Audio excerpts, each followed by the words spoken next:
letting a gun protect you? When a crime happens, it happens fast. Or put you in danger? I lost my wife, my son, my whole family. Gun Control on Rolonda.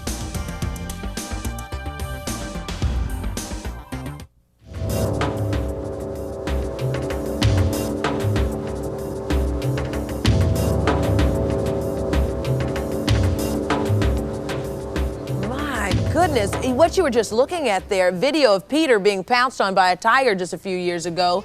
That was at Marine World USA. Were you playing or was that serious? That's actually play. That's what one of the things that they still do at Marine World Africa USA in Vallejo, California, is take the tigers they've hand raised since they were just babies, work with them, build a strong bond for years, and then you can take and exercise them, swim with them in the pool, and do that sort of thing with them, and still have it be fun for them, yet never have it escalate to the point where you haven't followed through with what comes next.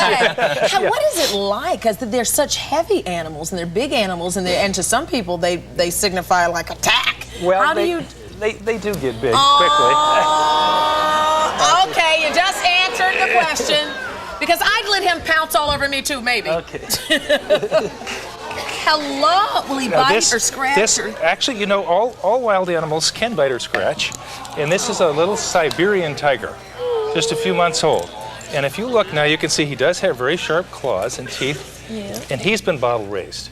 So that's why he can be here like this and be comfortable in his people environment. You hear him chuffing? Now listen, I'll get my mic down here. You might be able to hear him chuff. I've got a mic here. You want to hear it? Chuff, chuff. Listen, he will talk. It's a very friendly noise that tigers make to each other.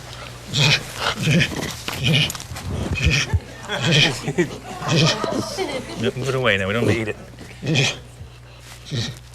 There he goes. Hey. And that's the sound we want to hear. It's called chuffing? Chuffing. It's a greeting. After they do that. How old is he? He's just about 4 months old right now. Oh. So at the end of a year, he'll be over 150 pounds. 150 pounds? How much does he weigh now? Well, right now, I would say he's about 40 pounds. And you see this very severe climate in which they have to survive in Siberia and China. They deal with such incredibly severe winters that they have to grow very quickly to make it. Yeah. What do they eat? They eat, they're carnivores, so they eat small mammals, and as they get older, they focus on even larger and he's eating your boots right now. Right now. You know? Why did you guys decide to get involved? Because, I mean, you've made your whole life revolving around animals. Yes. Why? Well, Ron, I'm sure you can tell about this. I mean, ever since I was a child, I've loved animals. I mean, that's been my passion, I guess, in life. And I love teaching people about animals. And so I basically I was a classroom teacher for a while, and and I had over 40 animals in my classroom that the children had a chance to work with, and so it was sort of a natural progression to end up at a zoo and working in an education department. You know, I think Ron and I probably have the best jobs in the world. Absolutely. Yeah. And we're so fortunate. I made the transition from a park where we were setting up breeding programs for endangered species to working with Mutual of Omaha, who's been educating people with their wildlife show for decades. I think he's stealing the show here, Peter. I think he's stealing the show. Another important thing with tigers also is that, you know, zoos are involved with species survival plans and helping the tigers survive, because there really aren't many Siberian tigers left in the wild. That's right. And so the zoos are working together with those types of breeding programs and conservation programs like that. You have a North American porcupine. Yes. Now, could you show that to us? Sure. See you later, alligator. Oh, you guys like this tiger? This is. Whoa. Sure. Okay. Gloves. Whoa. Okay. Look at this. Do I need to hold this? You need it. Too late. You're poked. I'm stuck. Oh no! You want me to sit there? He's fine. What's that noise? Listen. That's a noise that she makes whenever she's a little bit nervous. She's being a little camera shy today. Listen to her. You think she's nervous? I didn't have time to put I was trying to get my gloves on the break.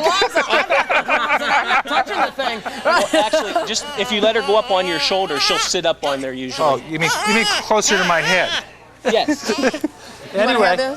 You know, Here. real quickly, I should mention that this is a South American prehensile-tailed porcupine. Yes. So like a monkey, it can hang on in the tree. This is our North American porcupine. Yes, and if you look closely, you'll see a lot of the differences. The South American, since it's from a warm climate, does not need to have the long, bushy fur covering the quills that this one has, because this is from a cold climate. Underneath all of this long hair are very sharp quills, just like you see on the South American as well. And you also notice the South American is much slenderer, and it's designed for climbing much more than the North American. They spend most of their time in the trees, and actually the North American will climb as well, but spends a lot of time on the ground also. We should probably always clear up that old story about the fact that porcupines do not run up to you and shoot Definitely their quills.